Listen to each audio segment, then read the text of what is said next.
ఇసుక free free free అంటూ CM Chandrababu చెప్పే మాటలు అబద్ధాలే అని గుంటూరు భవన నిర్మాణ కార్మికులు మండిపడ్డారు. ఉచిత ఇసుక ఎక్కడ అమలవుతోందని ప్రశ్నిస్తూ ఎన్నికల సమయంలో భవన నిర్మాణ కార్మికులకు కూటమి నేతలు ఇచ్చిన హామీలు అమలు చేయాలని నిరసనకు దిగారు.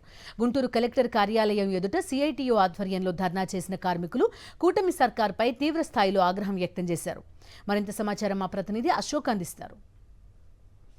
కార్మికులకు ఇచ్చిన హామీలతో పాటు వారి సమస్యలను వెంటనే పరిష్కరించాలంటూ గుంటూరు కలెక్టరేట్లో భవన నిర్మాణ కార్మికులు ఆందోళన చేస్తున్నారు. మనతో కార్మిక సంఘాల నాయకులు కూడా ఉన్నారు. వారిని అడుగుతున్నాం. ప్రధానంగా డిమాండ్స్ ఏంటి, సమస్యలు ఏంటి?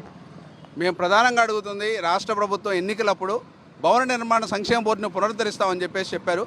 యువగళం పాదయాత్రలో ఊరూరా తిరుగుతూ ఇంటింటికి తిరుగుతూ మీ సంక్షేమ బోర్డును పునరుద్ధరించడంతో పాటు పెండింగ్ క్లెయిమ్లన్నీ పరిష్కరిస్తామని చెప్పేసి లోకేష్ గారు అదేవిధంగా చంద్రబాబు నాయుడు గారు మాటలు చెప్పారు.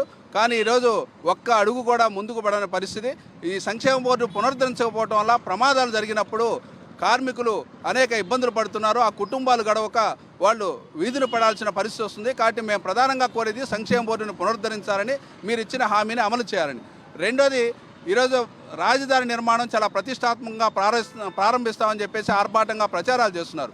అయితే దీనిలో గత అనుభవాలు చూస్తే చంద్రబాబు నాయుడు గారు మొదటి టైంలో కానీ ఇప్పుడు రెండోసారి అధికారంలోకి వచ్చాక కూడా ఈ రాజధాని నిర్మాణంలో కార్మికులను స్థానికులకు కాకుండా వేరే రాష్ట్రాల నుంచి తీసుకొచ్చిన వాళ్ళని ఇక్కడ పనిచేస్తున్నారు. దీనివల్ల స్థానికులకి ఇది నాది అనే భావన కలగకుండా పోతుంది రాజధాని. అదేవిధంగా వలస కార్మిక చట్టం అమలు చేయకపోవటం వల్ల వలస దోపిడీకి గురవుతున్నారు వివిధ రాష్ట్రాల నుంచి వచ్చే కార్మికులు. కాబట్టి అక్కడ వలస కార్మిక చట్టాన్ని అమలు చేయాలి, లేదా ఇక్కడ స్థానికుల్ని ఈ పనిలో ఉపయోగించాలని చెప్పేసి మేము ప్రధానంగా కోరుతున్నాం. మూడోది, ఈరోజు పెండింగ్ క్లెయిమ్లు పరిష్కరించాలి. మన గుంటూరు జిల్లాలోనే 6,500 పెండింగ్ క్లెయిమ్లు 35 కోట్ల విలువ చేసేవి గత 6 సంవత్సరాలుగా పెండింగ్లో ఉన్నాయి.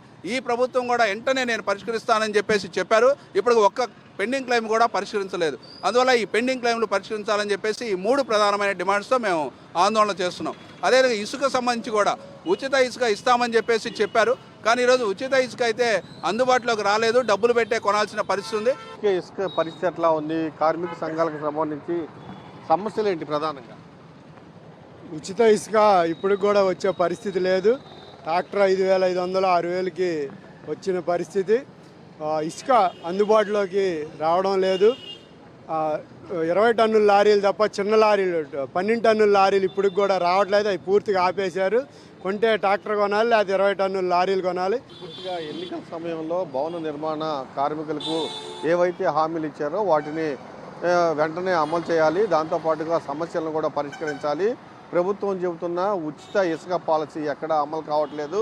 ట్రాక్టర్ దాదాపు 5,000కు పైగానే ఖర్చు పెట్టి కొనుక్కోవాల్సి వస్తుంది. ఖచ్చితంగా హామీని కూడా నెరవేర్చాలి, లేకపోతే ఖచ్చితంగా రాష్ట్ర వ్యాప్తంగా ఆందోళనలు ఉధృతం చేస్తామని భవన నిర్మాణ కార్మికులు హెచ్చరిస్తూ ఉన్నారు. కెమెరామెన్ భాషతో అశోక్, సాక్షి టీవీ, గుంటూరు.